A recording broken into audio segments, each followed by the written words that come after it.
have spent my entire life either at the schoolhouse, on the way to the schoolhouse, or talking about what happens in the schoolhouse. Both my parents were educators. My maternal grandparents were educators. And for the past 40 years, I've done the same thing. But one of the things that we never discuss, or we rarely discuss, is the value and importance of human connection. Relationships. James Comer says that no significant learning can occur without a significant relationship. George Washington Carver says all learning is understanding relationships. Everyone in this room has been affected by a teacher or an adult. For years, I have watched people teach. I have looked at the best and I've looked at some of the worst. A colleague said to me one time, they don't pay me to like the kids. They pay me to teach a lesson. The kids should learn it. I should teach it. They should learn it. Case closed. Well, I said to her, you know, kids don't learn from people they don't like.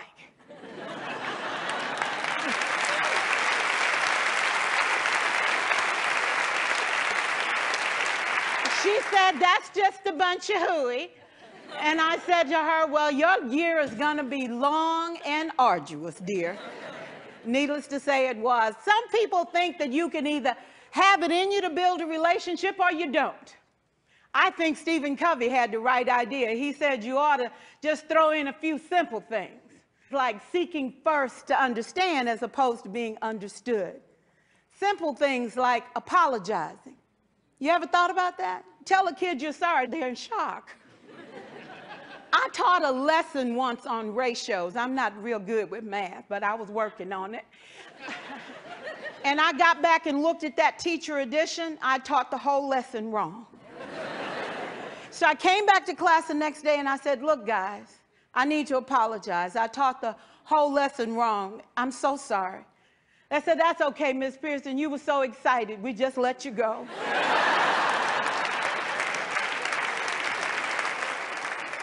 I have had classes that were so low, so academically deficient that I cried. I wondered, how am I going to take this group in 9 months from where they are to where they need to be? And it was difficult. It was awfully hard. How do I raise the self-esteem of a child and his academic achievement at the same time? One year I came up with a bright idea. I told all my students, you were chosen to be in my class because I am the best teacher and you are the best students. They put us all together so we could show everybody else how to do it. One of the students said, really? I said, really? We have to show the other classes how to do it. So when we walk down the hall, people will notice us. So you can't make noise. You just have to strut.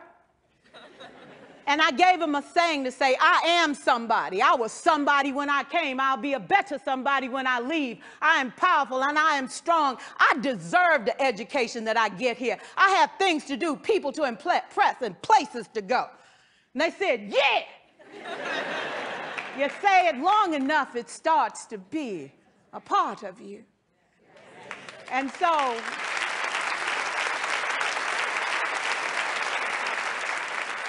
I gave a quiz, 20 questions.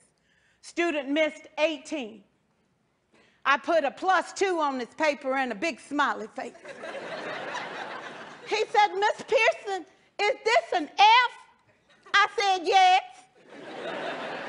He said, then why'd you put a smiley face? I said, because you on the roll. You got 2 right, you didn't miss them all.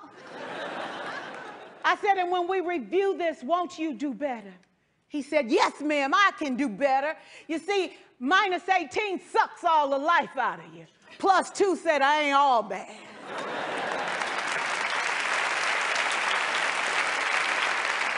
Can we stand to have more relationships? Absolutely. Will you like all your children? Of course not. And you know your toughest kids are never absent. Never. You won't like them all, and the tough ones show up for a reason. It's the connection. It's the relationships. And while you won't like them all, the key is they can never, ever know it. So teachers become great actors and great actresses, and we come to work when we don't feel like it, and we listen to policy that doesn't make sense, and we teach anyway.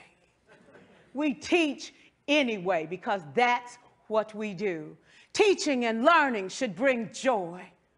How powerful would our world be if we had kids who were not afraid to take risks, who were not afraid to think, and who had a champion? Every child deserves a champion, an adult who will never give up on them, who understands the power of connection and insists that they become the best that they can possibly be. Is this job tough? You betcha. Oh God, you betcha. But it is not impossible. We can do this. We're educators. We're born to make a difference. Thank you so much.